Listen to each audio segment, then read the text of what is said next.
बिस्मिल्लाहिर्रहमानिर्रहीम। अस्सलाम वालेकुम डियर स्टूडेंट्स, उम्मीद है आप सब खैरियत से होंगे। Unit 2, responsibilities of youth in nation building. इसके वजह से हम पहले भी लेक्चर दे चुके हैं। लेकिन क्योंकि पीसीटीबी ने अपडेट की बुक, उसमें चेंजेस आई है, थोड़ी बहुत तरतीब में कहीं ज्यादा चेंजेस है, कहीं कम चेंजेस है। तो हम कोशिश कर रहे हैं उन लेक्चर्स को जहां जरूरत है अपडेट करना है वो कर रहे हैं। तो अभी हम यूनिट 2 की जो ट्रांसलेशन कर रहे हैं उसका आज 8th यानी कि आखिरी पैराग्राफ है, वो स्टडी करते हैं और फिर थीम देखेंगे और एंड करेंगे हम ग्लॉसरी पे। तो आइए आज हम अपना लेक्चर शुरू करते हैं। लेसन शुरू करते हैं, स्टार्ट करते हैं जी। आज का जो हमारा है 8th पैराग्राफ है। यहाँ पे पैरेलल हमने आप ये आपको ये ओरिजिनल बुक है, ये टेक्स्ट है। Government can not absorb thousands impossible, ठीक है जी। यहाँ से लेकर और यहाँ तक हमने ये लेंथी पैराग्राफ है, लेकिन हम सेंटेंस पे सेंटेंस कर रहे हैं। आपको आइडिया है, हम सेंटेंस पे सेंटेंस लेके जा रहे हैं। एक एक का मीनिंग देखते हैं। और अभी आपको ये सोच रहे होंगे कि आज मीनिंग नजर नहीं आ रहा है, पार्ट्स ऑफ स्पीच नजर नहीं आ रही, और फिर एंटोनिम्स नजर है। नहीं, बिल्कुल मौजूद है। ये स्टार्ट में दिखाने का मतलब है ये बुक भी हम साथ साथ रेफर करेंगे। इस तरह पहले उसको जरा बड़ा करके अकेले दिखाते थे, तो हमने आज पैरेलल दिखा दिया ये पैराग्राफ। तो आइए हम अपने नोट्स की तरफ चलते हैं जी। नोट्स मकसद है उस नोट्स की तरफ जो कि डिफिकल्ट मीनिंग्स है हमारे। ये नोट्स तो हमारे ट्रांसलेशन है, और ये हमारा पैराग्राफ 8 है। और ये English meanings, parts of speech, synonyms and antonyms है जो हमने इम्पोर्टेंट जो है उस हवाले से हमने नोट कर रखे हैं। आप लोगों के नॉलेज में इजाफा भी हो, आपको आसानी भी हो। तो आइए स्टार्ट करते हैं। सेंटेंस पहला पढ़ते हैं। Government can not observe thousand impossible. Observe बजा होता है जज़ब करना, वर्ब है। सोक जज़ब करना है। सिनोनिम्स एंटोनिम्स कहते हैं इमिट को। इम्पॉसिबल नामुमकिन होता है। कैन नॉट, कैन हेल्पिंग एक वर्ब है, मेन वर्ब के, तो यहाँ हेल्पिंग वर्ब के तौर पर नेगेटिव है। सकना जिसका मतलब गवर्नमेंट, हुकूमत। हुकूमत हजारों अफराद को संभाल नहीं सकती या जज़ब नहीं कर सकती, तो इसका मतलब नौकरी नहीं दे सकती, ये भी कह सकते हैं। ये नामुमकिन है, ये इम्पॉसिबल। ये कैद रहमतुल्लाह अलैह के एग्जाम्पल से, तकरीर से ये हम एक बात ले रहे हैं, जैसे कि आपको आइडिया है। तो ये कंटिन्यूअस चल रहा है उनका ये जो तकरीर का ये इक़्तिबास है। तो नेक्स्ट जब चलते हैं जी। But in the competition to get government service most of you will be demoralized. आप देखते हैं जी। इम्पॉसिबल भी हमने देख लिया था। ये नामुमकिन है एडजेक्टिव, अनअचीवेबल नामुमकिन, इम्पॉसिबल मुमकिन, ये एंटोनिम है। डीमोरलाइज क्या मतलब? हौसला शिकन, ठीक है जी। एडजेक्टिव है डिसहार्टेड, मायूस, ये आपका सिनोनिम हो जाएगा।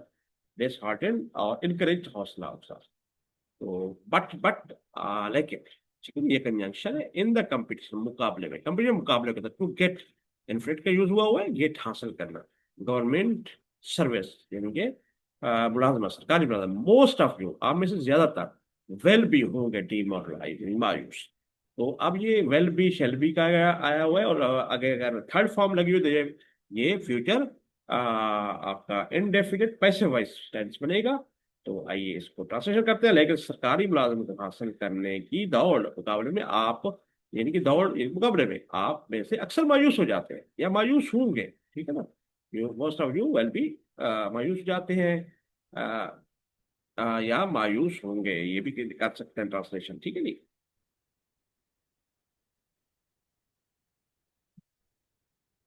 अच्छा, government can not take only certain number and the rest can not settle down to anything else, and being disgruntled are always ready to be exploited by persons who have their own access to crime। जी। तो आइए हम देख लेते हैं। सबसे पहले जो हमने इंपॉर्टेंट मीनिंग लिखे हैं, सर्टन यकीनी, और एडजेक्टिव है डेफिनेट, वाज़ेह। सिनोनिम्स एंटोनिम्स क्या होगा? अनसर्टन हो गया। पार्ट ऑफ स्पीच क्या? एडजेक्टिव है। तो रेस्ट क्या है जी? अ,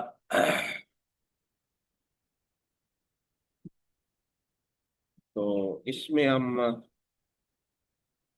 रेस्ट, ये है द रेस्ट कैन नॉट, यानी रेस्ट कहते हैं आराम को भी कहते हैं, या इसका मतलब यहाँ होगा कि जो बच जाने वाले हैं, बाकी कह सकते हैं, ठीक है ना। नाउन है रिलैक्सेशन, आराम है, और एक्टिविटी सरगर्म है। सेटल डाउन बच जाना, रिहाइश पजीर होना, या कूल डाउन होना, या सुकून महसूस करना, इस तरह के मीनिंग यहाँ पे लिए जाएंगे। और वर्ब है एस्टेब्लिश, कायम करना, मूव मुंतकिल होना।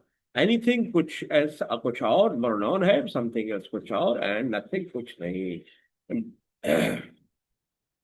ठीक है जी। तो होना बीइंग, ठीक है जी, यहाँ पर आ चुके हैं बीइंग। और ये फिर एल्स बीइंग डिसग्रंटल, बीइंग होना वर्ब है, एग्जिस्टिंग मौजूद होना, एंड चीजें खत्म होना।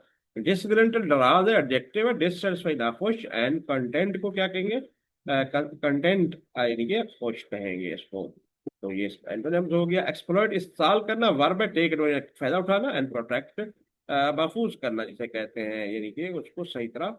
ये सेकंड फॉर्म यहाँ पे लिखी हुई है जो कि अभी थोड़ा एरर लग रहा है, तो हम इसको रिमूव कर सकते हैं। तो यहाँ पे भी प्रोटेक्ट लिखेंगे क्योंकि ये फर्स्ट फॉर्म आया हुआ है, तो यहाँ पे भी एंटोनिम भी आपका फर्स्ट फॉर्म है। तो थोड़ी बहुत कहीं कहीं आपको मिस्टेक अगर नजर आएगी तो आप और निशानदेही कर रहे हैं, हम इसको करेक्ट कर लेंगे, आप भी चेंज कर दीजिएगा। इसको एक प्रोटेक्ट लिखेंगे, ठीक है जी। आगे जी, देयर ओन, ओन मतलब क्या है, अपना एडजेक्टिव है और पोजेसिव मालिक है, बोरो उधार लेना। तो अभी हमने इनके मीनिंग देख लिए हैं। जाती मफादात है, एक्सेस टू ग्राइंड है, एडियम है, और पर्सनल मोटिव, जाती मकासद, एंड अल्ट्रुइज्म नेक नीति। तो ये हमने दिले कैन टेक, हेल्पिंग वर्ब का टेक है, तो ये प्रेजेंट इंडेफिनिट है, लेकिन आपके हेल्पिंग वर्ब के साथ आप कह सकते हैं कैन टेक ओनली, सिर्फ सर्टन नंबर, मखसूस खास नंबर, चांदी से का रेस्ट, बाकी कैन नॉट सेटल डाउन, यानी कि सेटल डाउन मुतमैन नहीं हो सकते, या उसमें नहीं हो सकती एनीथिंग एल्स, किसी और चीज पर। बीइंग एंड और मायूस होना, बीइंग डेस्परेंट, और ऑलवेज रेडी, हमेशा तैयार होना, टू बी एक्सप्लोइटेड। आप देखिए पैसे वेस के वाले से बात हो रही है, तो इस्तेसाल उनका हो जाता है, यानी कि वो इस्तेसाल का शिकार भाई, पर सब उन शख्सों के लिए हु हैव, हु हैव का आगे पोजेसिव के हवाले से यूज होता है, देयर ओन अपना, अपने मकासद, own access to grand, access to मफादात। ओन एक्सेस टू ग्रैंड का मतलब होता है, ये इडियम है, जाती मफादात होते हैं। एक्सेस वैसे कुल्हाड़े को कहते हैं, ग्रैंड मुझे कहते हैं पीसना, ठीक है ना। लेकिन यहां से मुराद पूरे का मतलब है ओन एक्सेस टू ग्रैंड, ठीक है। हुकूमत सिर्फ एक महदूद तादाद को ही नौकरी दे सकती है, यानी कि दे ही ले सकती है, बाकी कुछ और करने के लिए मुतमईन नहीं होते, काबिल नहीं हो पाते, और वो मायूस होकर हमेशा उसके हाथों इस्तेमाल होते हैं जिनके अपने मकासद। तो होपफुली आपने इसको क्लियर कर लिया। तो हमारी कोशिश है, हम आपको ग्रामर भी समझा रहे हैं, antonyms, synonyms, parts of speech, और एक एक वर्ड की मीनिंग समझा रहे हैं। होपफुली आपको अंडरस्टैंड करने में आसानी हो रही है। Now I want that you must divert your mind, your attention, your aims and ambition to other channels and other avenues and fields that are open to you. तो आइए हम इनके सटल जो हमने मेन मीनिंग है, important है। Divide का हमने पहले देखा है। डिवाइड माना मोड़ना, वर्ब है, रीडायरेक्ट, रोक मोड़ना, कंटिन्यू जारी रखना। एम्बिशन ख्वाहिश को कहते हैं, नाउन है, एस्पिरेशन ख्वाहिश है, इंडिफरेंस बेपरवाही, बेपरवाही है। चैनल्स जी नाउन है, और मीन्स राय, और बैरियर्स रुकावटें हैं। एवेन्यूज रास्तों को कहते हैं, रास्ते तरीके भी होते हैं, नाउन है, पाथ्स रास्ते, ऑब्स्टेकल्स रुकावटें। फील्ड्स मैदान, ठीक है जी, नाउन है, एरियाज इलाके, एंड बिल्डिंग इमारत, ठीक है। ओपन, अब ये देखिए जी, आई वांट, ये प्रेजेंट इंडेफिनिट का थोड़ा, मैं चाहता हूँ, क्योंकि हालांकि आप ये भी सोच सकते हैं कि ये तो माजी में तकरीर हुई, तो फिर ये प्रेजेंट इंडेफिनिट, क्योंकि याद रखें डायरेक्ट एंड इनडायरेक्ट होता है इंग्लिश में, तो आपके फिक्रात जा रहे होते हैं। तो ये कोटेशन के अंदर स्टार्ट हुआ इक्तबास है, एंड होगा, तो वो मौजूदा हिसाब से फिर यहाँ पे उसी हिसाब से ये कोट हो रहा है, तो इसलिए ये डायरेक्ट कोटेशन है। Now I want that you must, must मुझे जरूर चाहिए, डाइवर्ट यानी कि मोड़ना, योर माइंड यानी कि तब्दील करना, योर माइंड अपने माइंड को, योर अटेंशन अपनी तवज्जो यानी कि योर एम अपने मकासद, एंड एम्बिशन जैसे ख्वाहिश, टू अदर चैनल दूसरे चैनल्स की तरफ, यानी कि दूसरे शोबों में, अदर एवेन्यूज, फील्ड्स हैं, फील्ड्स हो गई, शोबे हो गए, दैट आर ओपन, जो कि आपके लिए ओपन है, खुले हैं। अब मैं चाहता हूँ कि अपनी सोच, देन अपनी तवज्जो, अपनी मकासद और अजायम को, खशात यानी को दूसरे चैनल और दीगर रास्तों और शोबों के लिए मोड़े जो आपके लिए खुले हुए हैं। There is no shame in doing manual work and labour, ठीक है जी। अब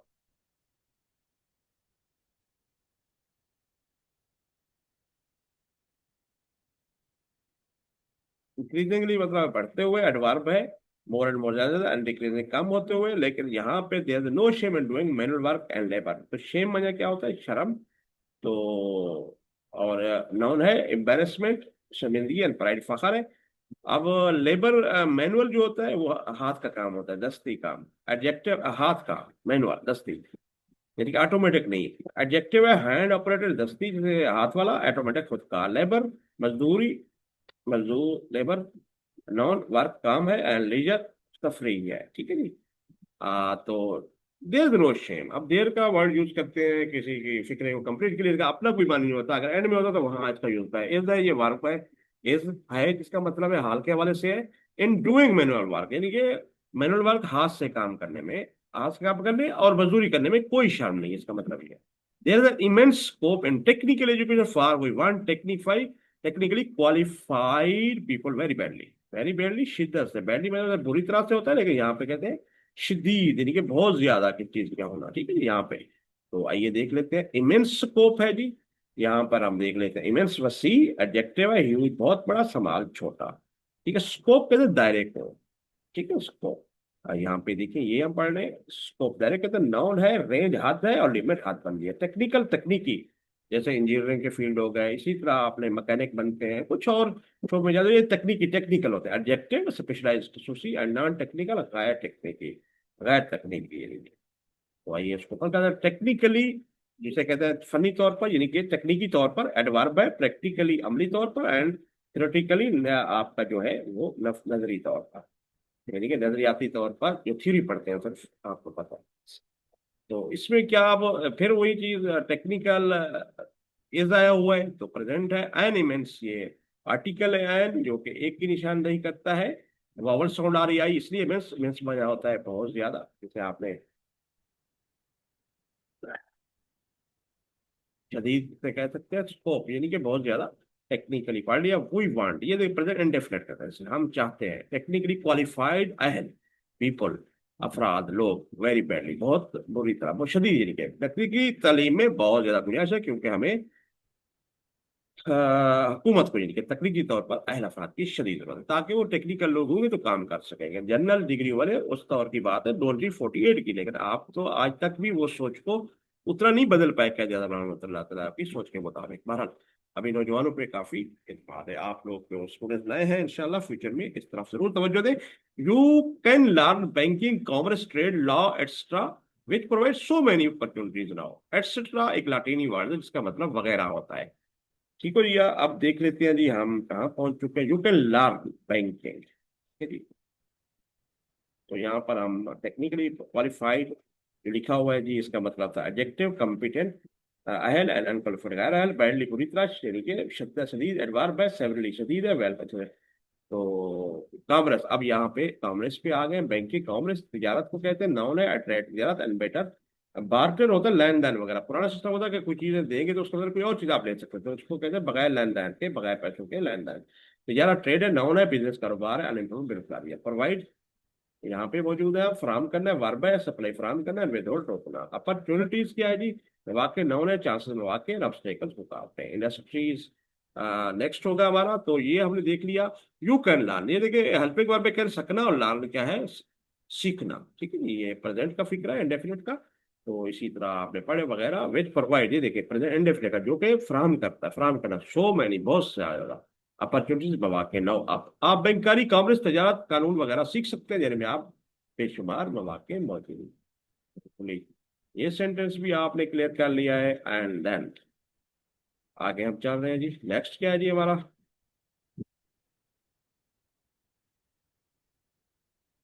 मौके, जो अपॉर्चुनिटीज है, और नाउन है, चांसेस, मौके, ऑब्स्टेकल्स।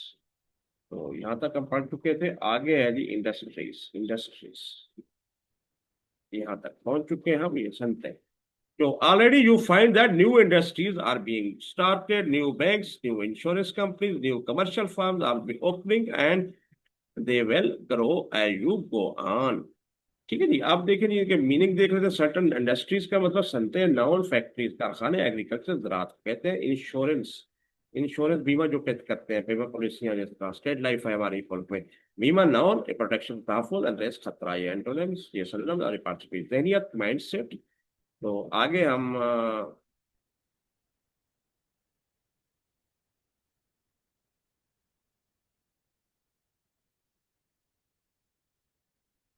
तो यहाँ तक हम पहुंच चुके हैं, इंश्योरेंस तक। आगे और मैंने भी देख ऑलरेडी, यानी कि पहले ही से यू फाइंड, ये प्रेजेंट इंडेफिनिट का टेंस है, यू के साथ फर्स्ट फॉर्म वर्ब है, एस एस नहीं लगाते। फाइंड मालूम करना या पाना, दैट के, ये देखें ये आपका कंजक्शन आ गया।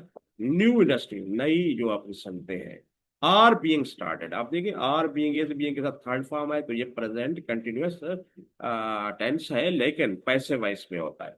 न्यू बैंक्स, नई बैंक, न्यू इंश्योरेंस में नई बीमा पॉलिसी कंपनियां, न्यू कमर्शियल, नई कमर्शियल जो फर्म है, आर ओपनिंग, ये प्रेजेंट कंटिन्यूअस है, सिंपल आ रहा है। एंड आर दे विल, ये फ्यूचर, वेल के साथ फर्स्ट फॉर्म ग्रो, तो वेल के साथ फर्स्ट फॉर्म ग्रो है, तो ये फ्यूचर इंडेफिनिट टेंस है।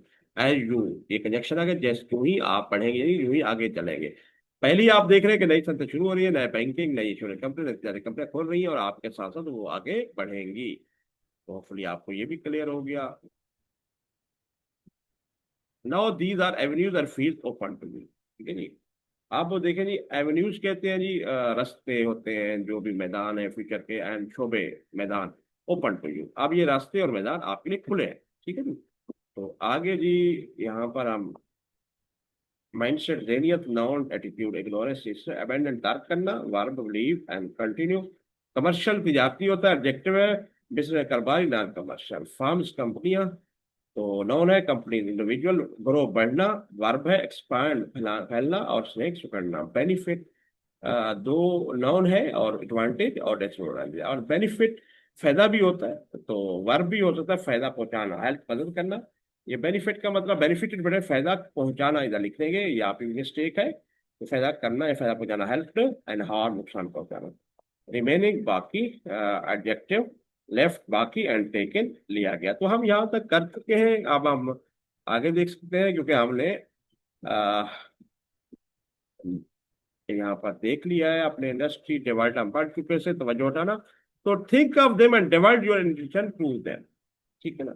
मतलब क्या है जी, थिंक ऑफ देम, मतलब think first form of the verb पहले आ जाए, तो ये आपका उनके मतलब सोचें, या उनके बारे में सोचें। एंड डिवाइड, और डिवाइड करें, तब्दील करें, ठीक है ना। Divide your attention to them, उनकी तरफ तवज्जो दें, यानी कि उनकी तरफ तवज्जो देना, उनकी तरफ अपनी वो पुरानी सोच से बदल कर।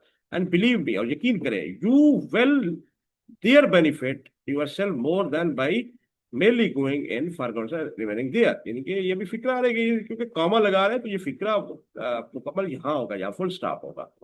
यू वेल, ये फिक्रा क्या हो गया, देयर फोर, देयर, वहां पर, यहाँ पर अब वहां का मतलब बेनिफिट, फायदा उठाना, योर सेल्फ, पोजेसिव प्रोनाउन आपका है ये, तो अपने आप, मोर देन से ज्यादा, बाई मेरली, महज, गोइंग इन, जाना, for government service, government, remaining there, वहां रहना, ठीक है ना। और ये वेल है, और यहाँ पे बेनिफिट आ गया, यहाँ पे देयर बेनिफिट, तो ये आपका फ्यूचर इंडेफिनिट टेंस है। And what I should say, जिसको मैं कहूंगा, इसको मैं कहूंगा, इस सर्कल ऑफ कलेक्शन, फरमाने एक दायरा, जैसे दायरे में कुछ घूमती रहती है ना, क्लर्क की शिप की, वो कहते हैं दायरा है।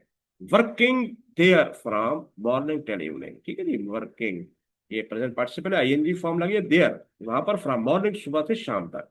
इन मोस्ट डिंजी, डिंजी वजह खस्ता हाली, या मध्यम शुदा जो हालात हो, परेशान कौन, अनकंफर्टेबल यानी बेचैनी वाले हालात, कंडीशन, हालात, उनके बारे में सोचें, और उनकी तरफ अपनी तवज्जो बख्शें, मुझ पर यकीन करें, आपको सरकारी मुलाकात के लिए जाने और वहां रहने से ज्यादा फायदा होगा। जिसके बारे में कहना चाहूंगा, क्लर्कशिप का एक दायरा जो सुबह से शाम तक ऐसा ही परेशान कर और बेचैनी तकलीफ हालात में काम करता है।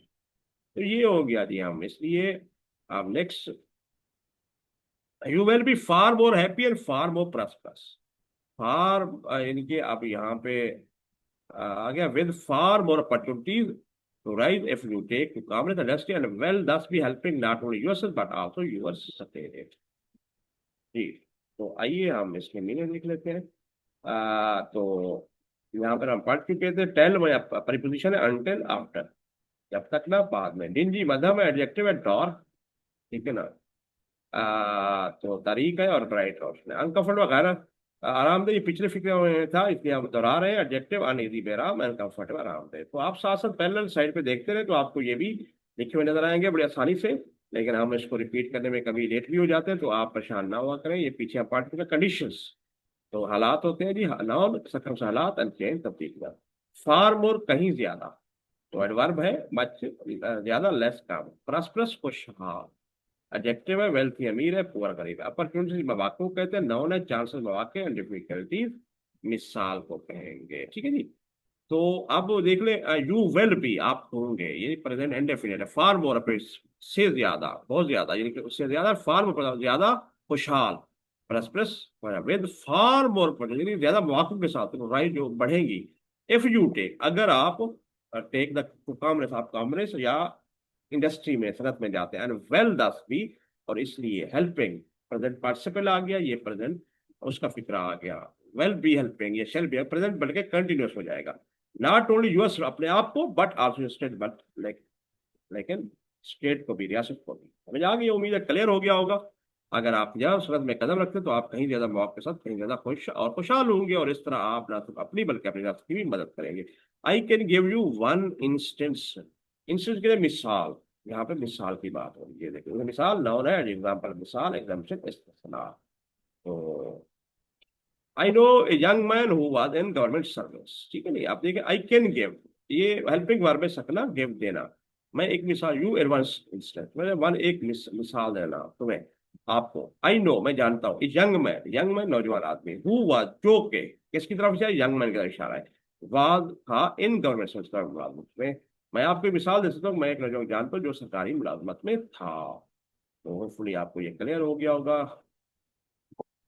अच्छा, 4 years ago he went into banking cooperation। Corporation क्या होता है, कॉर्पोरेशन सॉरी, कंपनी नाउन है, कंपनी एंड एंटोनिम्स क्या होगा, फार्म होगा। कॉर्पोरेट अर्न 200 रुपीज, यानी कि 2000 रुपये, because he had study the subject of banking and today he is manager in one of there firms and drawing 1500 rupees a month in just 4 years। तो 4 years एगो, एगो का मतलब पहले, 4 साल पहले, ही वेंट, गो की सेकंड फॉर्म है, वो जाना और वेंट किया, ये पास्ट इंडेफिनिट टेंस है, इनटू ए बैंकिंग साइड पे कॉर्पोरेट में गया, अर्न 200 रुपीज, ये 200 रुपए पर, बिकॉज ये कंजक्शन आ गया, ही हैड स्टडी, ये पास्ट परफेक्ट टेंस आ गया, क्योंकि हैड के साथ थर्ड फॉर्म है इसका। सब्जेक्ट मजमूनी मजामीन ऑफ बैंकिंग, बैंकिंग का, टुडे आज, ही इज मैनेजर, मैनेजर है इन वन ऑफ देयर फॉर्म्स, एक उनकी एक फॉर्म है, जो कॉर्पोरेशन थी उनमें एक फॉर्म का कह रहे हैं। यानी कि देर का मकसद है बैंकिंग कॉर्पोरेशन साइड की बात करें, ड्राइंग और खींच रहे हैं, निकाल रहे हैं, ले रहे हैं 1500 रुपीज, 1500 रुपए, ए मंथ, एक महीने में, इन जस्ट माह, सिर्फ 4 year, 4 साल, यानी कि 4 साल सर्विस हुए, तो वो 200 से 1500 तक पहुंच गए। तो आइए इनमें हम ये देख लेते हैं, ड्राइंग खींचना। तो वर्ब है स्केच, खाका बनाना, एनालाइज मिटाना, ठीक है। तो अरेज, यहाँ पर अरेज आ जाता ज्यादा बेटर था, तो स्केच खाका बनाना, अरेज लिख ले, मिटाना, तो यहाँ मिटाना वैसे इधर स्केच खाका फिर आ जाएगा, ठीक है जी। सिंपल वर्ब अगर कर रहे हैं तो ड्रा ड्राइंग, ड्राइंग है ना, तो ड्रा मैंने खींचना होता, ठीक है जी। तो यहाँ पर थोड़ी सी मिस्टेक आ जाती है, ह्यूमन एरर है, तो इसको हम करेक्ट भी करेंगे, तो आपको मैं बता रहा हूँ। बताओ, यहाँ पे अगर वर्ब है तो यहाँ भी वर्ब हो, यहाँ भी वर्ब हो, यहाँ नॉन है तो यहाँ भी नॉन हो, और यहाँ भी नॉन हो, क्योंकि एक एक वर्ड के कई मानी है, लेकिन यहाँ पे कहीं कहीं मिस्टेकली हो गई है नोट्स बनाते हुए, ह्यूमन एरर है, तो उसको सही किया जा सकता है, तो हम करेंगे, और आप लोगों का फीडबैक भी का इंतजार रहता है, ताकि हम उसको साथ साथ अपडेट भी करते रहते हैं, फीडबैक और इम्प्रूवमेंट भी लाते हैं अपने नोट्स में, मेट्स के प्लेटफॉर्म पे हमारी टीम मेहनत करती है। तो अगर आपको ये काम अच्छी लगी तो कहीं हमारा चैनल जरूर सब्सक्राइब कर देखें यूट्यूब, क्योंकि ज्यादा से ज्यादा आप लोग आते हैं तो हमें हौसला अफजाई होती है कि ज्यादा से ज्यादा लर्नर्स मौजूद हैं, इसलिए हमारी टीम ज्यादा मेहनत करती है। तो आइए आप भी हम देख लेते हैं, manager in one of their farm, यानी कि मैनेजर क्या होगा, मैनेजर थे। तो 4 years देखो, ये पढ़ लिया हमने, 4 साल पर वो 200 रुपए पर बैंक कॉर्पोरेशन गए थे, उन्होंने बैंक का मजदूर पड़ा था, और आज वो इनमें से एक फर्म मैनेजर, और सिर्फ 4 साल में 1500 रुपये हमारा कमा रहे हैं। तो ये ट्रांसलेशन हमने लिख दी है। अब है जी, there are opportunities to have and I do impress upon you now to think in these terms. Impress upon जोर देना, तस्वीर वर्ब है, एम्फसाइज जोर देना, यानी कि वो नजरअंदाज करना। दीज आर हैं, ये है अपॉर्चुनिटीज, मौके टू हैव, हासिल करना या हासिल किया जाता है। आई डू इम्प्रेस, यानी कि ज्यादा जो जोर दिया जा रहा है, मैं आप लोगों को जोर देता हूँ, टू इम्प्रेस, ठीक है, प्रेजेंट इंडेफिनिट टेंस है। अपॉन, ये आपका प्रपोजिशन आ गया, यू, नाउ, टू थिंक, सोचना, इन्फिनेटिव यूज हुआ है, इन दिस टर्म, इन पहलू के बारे में, ये वो मौके जो हासिल किए जा सकते हैं, और मैं आपका जोर देता हूँ कि आप इन पहलू पर गौर करें। होपफुली आपको ये भी कॉन्सेप्ट क्लियर हो गया होगा। अब हम इसका कंप्लीट जो है ना, हमने ये कर लिया है, अब हम पैराग्राफ को इस कंप्लीट को पढ़ लेते हैं, फिर नीचे ट्रांसलेशन उसी तरह उसकी हमने रख कर लिया, नोट्स में आपको मिल सकती है, आप मंगवा सकते हैं, लास्ट में हम कॉन्टैक्ट देंगे आपको। तो अभी हम बुक को ओपन भी कर लेते हैं, क्योंकि हमारा अभी काम हो गया। तो यहाँ से हम अब रीड आउट कराते हैं अपने डिजिटल टूल से, गवर्नमेंट का नॉट ऑब्जर्व, ये देखेंगे हमारा digital tool. Let's start.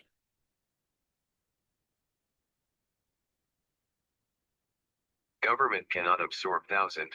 Impossible. But in the competition to get government service, most of you will be demoralized. Government can take only a certain number and the rest cannot settle down to anything else, and being disgruntled are always ready to be exploited by persons who have their own access to grind.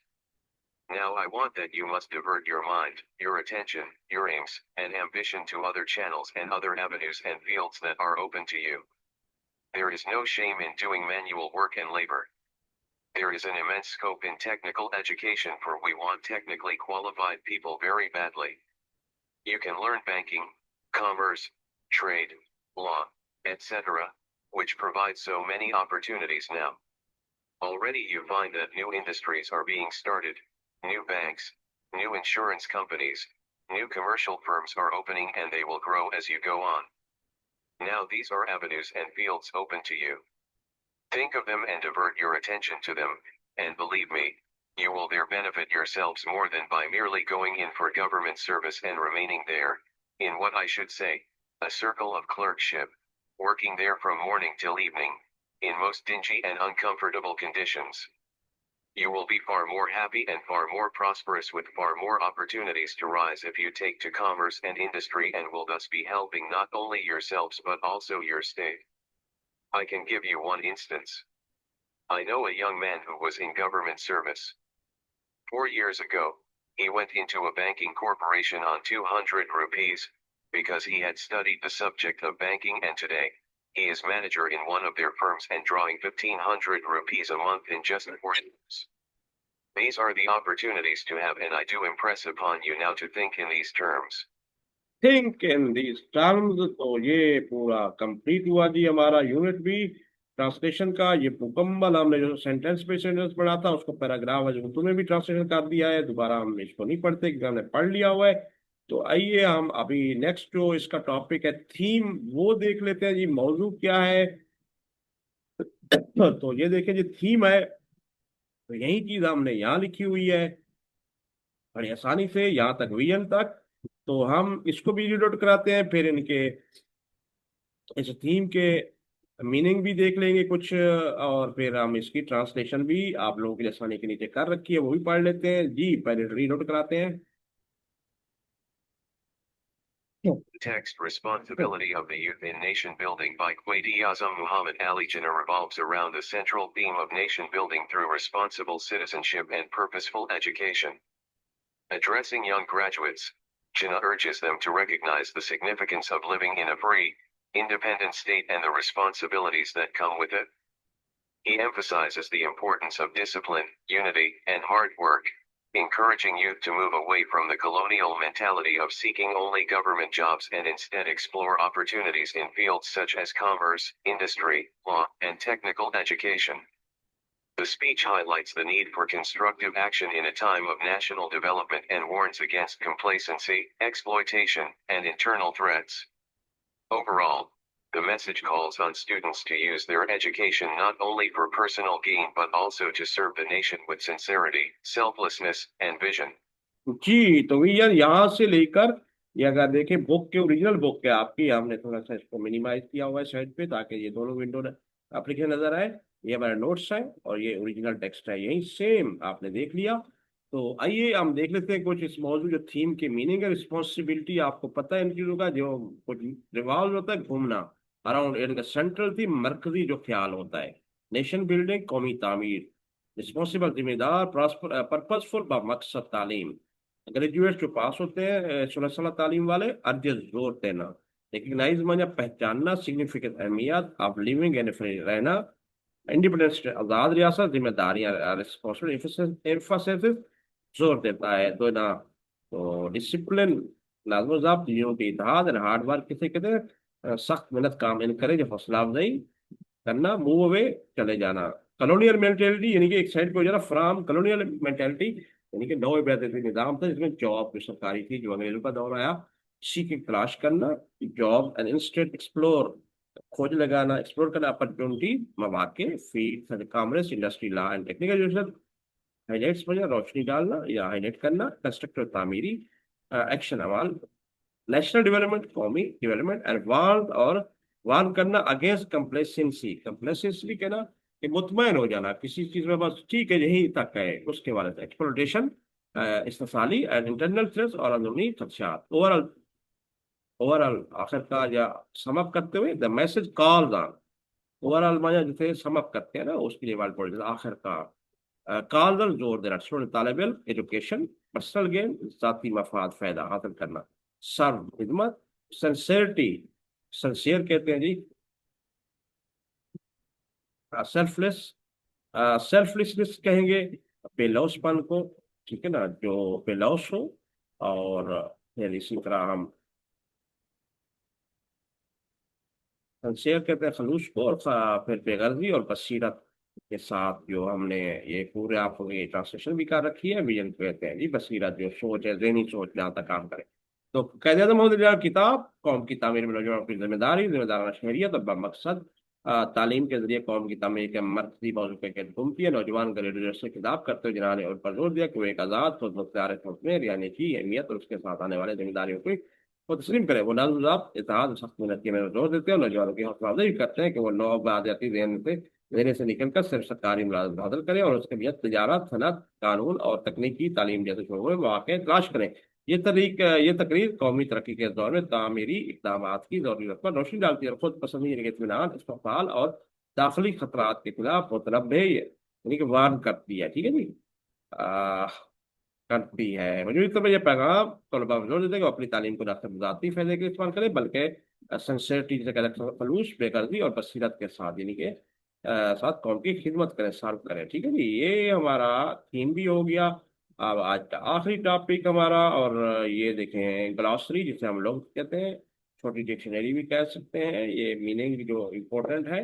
ये देखें affection से लेकर वेजिलेंस, तो ये देखें हमने अपने notes बनाए हुए हैं, इसमें बड़ी आसानी से उर्दू भी इसके साथ है। तो आइए हम इनका वन बाई वन पढ़ते जाते हैं और आप साथ साथ हमारे लिखते जाएं, नोट करते जाएं, समझते जाएं। अफेक्शन मोहब्बत होती है, तो फिर इसकी देखिए इंग्लिश में ट्रांसलेशन है, हमने उर्दू भी साथ कर दिया है। द फीलिंग ऑफ लाइकिंग और loving somebody, something very much and caring about them, ठीक है जी, किसी चीज या शख्स, समबॉडी समथिंग को बहुत ज्यादा पसंद या प्यार करने, उनकी देखभाल करने का एहसास को कहते हैं मोहब्बत। एवेन्यू रास्ता होता है या तरीका है, choice or way of making progress towards something, किसी की तरफ पेशरफ करने का इंतखाब या तरीका।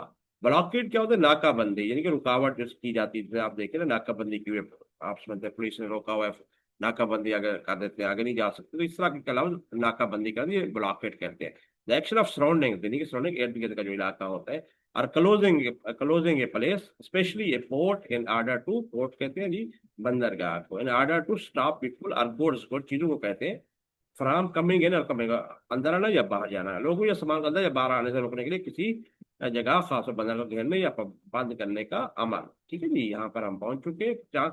फिर हमारा चांसलर किसे कहते हैं, the official head of university, university का सरकारी जो सरबराह होता है उसे चांसलर कहते हैं जी। तो अब हमारा है जो डिप्लोर, तनकीद या तंज करना होता है, to criticise something specially publicly because you think it is very bad, ठीक है जी। तो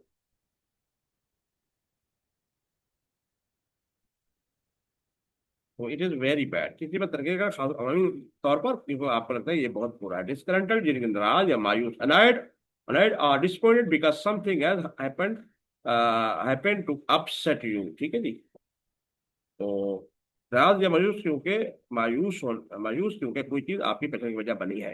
एक्सप्लोइट, एहसास करना, who treat somebody unfairly by making them work and not giving, ठीक है them, not giving them much in return, ठीक है जी, हो गया। किसी से काम करवा कर बदले उन्हें ज्यादा ना देकर उनके साथ गैर मुसलमाना सलूक करना। तो होपफुली आपको क्लियर हो गया होगा। हॉलोकॉस्ट, कत्ल आम, इसका मतलब दिया जाता है a situation in which many things are destroyed and many people killed, specially खासकर बिकॉज ऑफ ए वार और फायर। फायर कहते हैं आग को, एक ऐसे जिसमें बहुत से तबाह हो जाते हैं, बहुत से लोग खासकर आ जाएंगे जो आग की वजह से मारे जाते हैं। इनकम्बेंट, ओहदेदार होता है, ये फर्ज भी होता है, लाजमी को भी लफ्ज यूटिलाइज करते हैं, लेकिन यहाँ पर ओहदेदार का है। ए पर्सन हुआ ऑफिशियल, एक शख्स जिसके पास सरकारी होता है। सेल्फलेसली, उसको बेलॉस कहते हैं, in a way that shows that you are thinking more about the needs, happiness etcetera of other people than about your own. ठीक है जी। तो इसका हमने ट्रांसलेशन उर्दू में की हुई है, ये देखें। ऐसा तरीका जिससे जाहिर हो कि आप अपने से ज्यादा दूसरे लोगों की जरूरियात, ख्वाहिश, खुशी वगैरह के बारे में सोच रहे हैं। विजिलेंस निगरानी एहतियात कहते हैं। Great care that is taken to notice any signs of danger और ट्रबल। ये देखिए, ये विजिलेंस है, खतरे या परेशानी किसी भी अलामत को नोट करने के लिए बहुत एहतियात। तो ये था हमारा आज का लेक्चर। अगर आप हमसे रब्ता करना चाहते हैं तो bukhariBits@gmail.com, और व्हाट्सएप है 0320516143। और ये हमारा चैनल जो भी चल रहा है, ये ऑप्शनल, ये भी चैनल है, लेकिन अभी इतना यूटिलाइज नहीं कर रहे, यहाँ ये चल रहा है। तो आप हमें फीडबैक देख सकते हैं, आप नोट्स मंगवा सकते हैं जो हम प्रिपेयर कर रहे हैं वक्त के साथ साथ। तो होपफुली आपको आपने आज जो लेक्चर लिया है इसको समझ लिया होगा। तो इंशाल्लाह नेक्स्ट लेक्चर के साथ हाजिर होंगे। फीमा अस्सलाम।